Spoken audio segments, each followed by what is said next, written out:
விஜய் ரசிகர்களை எல்லோரும் ஏன் தற்குறிகள் அப்படின்னு சொல்கிறாங்கன்னு சொல்லி நம்மளே பல வீடியோ போட்டிருக்கோம்.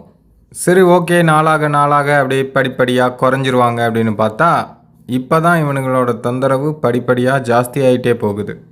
எங்கே பார்த்தாலும் டிவிக்கே டிவிக்கே டிவிக்கே அப்படின்னே கத்திட்டு கிடக்குறானுங்க. இதுக்கு ஒரு கேனில் டீயை பிடிச்சிட்டு போனானுங்கன்னா கூட அங்கங்கே உட்காந்து விற்றுட்டு வந்துடலாம். சும்மா தொண்டை தண்ணி வைத்த கத்துறதுக்கு அப்படி பண்ணால் ஏதாவது 4 காசாவது கிடைக்கும்.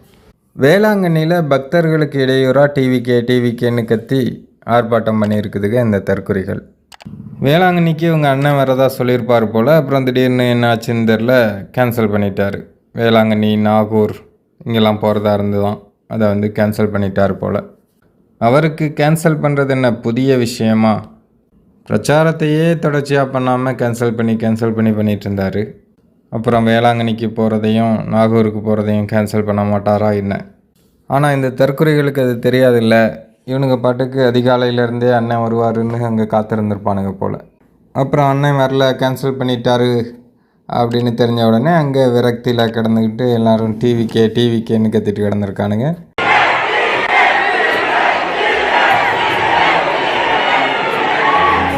அங்கே வர்றவங்க, அதாவது உண்மையான பக்தர்கள் வராங்கள்ல வேளாங்கண்ணிக்கு, அவங்களுக்கு அது இடையூறாக இருந்திருக்கு.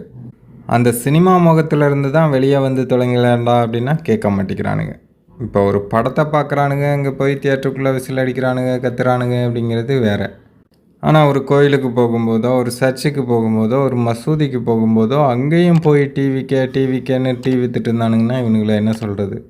இவனுங்களை மாதிரி ஒரு தற்குறிகளை பார்க்க முடியுமா?